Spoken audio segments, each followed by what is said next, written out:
സഭയിലെ അംഗങ്ങളായിരുന്ന പുരോഹിതരിലും അൽമായരിലും ദൈവാത്മാവിനോട് വിശ്വസ്തരല്ലാതിരുന്നവർ ഉണ്ടെന്നത് നമുക്ക് അവഗണിക്കാനാകില്ലെന്ന് ഫ്രാൻസിസ് മാർപ്പാപ്പ. ഇത്തരം പ്രശ്നങ്ങൾ ആവർത്തിക്കാതിരിക്കാൻ പൗരോഹിത്യ പരിശീലനത്തിനും അജപാലന മേഖലയിൽ പ്രവർത്തിക്കുന്നവരുടെ പരിശീലനത്തിനും സഭാചരിത്ര പഠനം ഗൌരവമായി എടുക്കേണ്ടത് പ്രധാനപ്പെട്ട കാര്യമാണെന്ന് ഫ്രാൻസിസ് പാപ്പ ഓർമ്മിപ്പിച്ചു.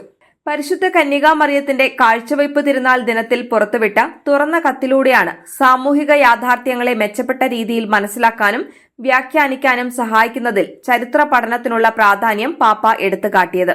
പൗരോഹിത്യ പരിശീലന രംഗത്ത് കഴിഞ്ഞ 20 നൂറ്റാണ്ടുകളുടെ സഭാചരിത്രം പഠിപ്പിക്കുന്നുണ്ടെന്നത് ശരിയാണ്.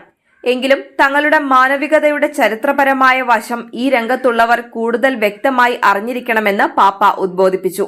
ചരിത്രത്തിന്റെ പ്രാധാന്യം മുൻ തലമുറകളുമായി ബന്ധപ്പെടാതെ നാളുകളെക്കുറിച്ച് നമുക്ക് മനസ്സിലാക്കാൻ സാധിക്കില്ലെന്ന് പാപ്പ എഴുതി.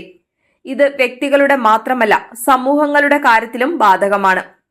വ്യക്തിപരമായ ഓർമ്മകളും ചരിത്രത്തെക്കുറിച്ചുള്ള സ്വാർത്ഥപരമായ അറിവും മാത്രം സ്വന്തമാക്കിയാൽ പോരെന്ന് പാപ്പ വ്യക്തമാക്കി. ശരിയായ തിരഞ്ഞെടുപ്പുകൾ നടത്താൻ സാമൂഹ്യ മാധ്യമങ്ങളിലൂടെയോ ഇന്റർനെറ്റിലൂടെയോ മാത്രമുള്ള ഉപരിപ്ലവമായ പഠനം പോരെന്ന് പാപ്പ ഓർമ്മിപ്പിച്ചു. സഭയുടെ നൈർമല്യ സ്വഭാവത്തെക്കുറിച്ചുള്ള ആദർശപരമായ ഒരു കാഴ്ചപ്പാടിനേക്കാളുപരി അമ്മ എന്ന നിലയിൽ സഭയെ കാണാനും അവൾ ആയിരിക്കുന്നത് പോലെ കുറവുകളോടെ അവളെ സ്നേഹിക്കാനും സാധിക്കണം. അങ്ങനെയല്ലെങ്കിൽ നമ്മുടെ ചിന്താതലത്തിൽ മാത്രം നിൽക്കുന്ന ഒരു അമൂർത്തമായ സഭയെയാകും നാം സ്നേഹിക്കുക. വയോധികരുടെ അനുഭവങ്ങളിൽ നിന്ന് പഠിക്കേണ്ടതിന്റെ പ്രാധാന്യം പാപ്പ എടുത്തു പറഞ്ഞു. ചരിത്രത്തെ മറക്കാൻ പഠിപ്പിക്കുന്നവരെക്കുറിച്ച് ജാഗ്രത പുലർത്തണമെന്ന് എഴുതി. ചരിത്രത്തിന്റെ ചില ഭാഗങ്ങളെ അവഗണിച്ചും തങ്ങളുടെ ഇഷ്ടമനുസരിച്ച് അതിനെ വ്യാഖ്യാനിച്ചുമുള്ള ചരിത്ര പഠനത്തിലെ തെറ്റ് പാപ്പ പ്രത്യേകം ചൂണ്ടിക്കാട്ടി. വിശുദ്ധ മത്തായിയുടെ സുവിശേഷത്തിൽ കാണുന്ന ക്രിസ്തുവിന്റെ വംശാവലിയെ പരാമർശിച്ച് അതിൽ പ്രശ്നക്കാരായ ചില വ്യക്തികളുടെ പേരുകളുമുണ്ടായിരുന്നുവെന്ന് പാപ്പ പറഞ്ഞു. അതുപോലെ സഭയിലെ അംഗങ്ങളായിരുന്ന പുരോഹിതരിലും അൽമായരിലും ദൈവാത്മാവിനോട് വിശ്വസ്തരല്ലാതിരുന്നവരും ഉണ്ടെന്നത് നമുക്ക് അവഗണിക്കാനാകില്ലെന്ന് എഴുതി.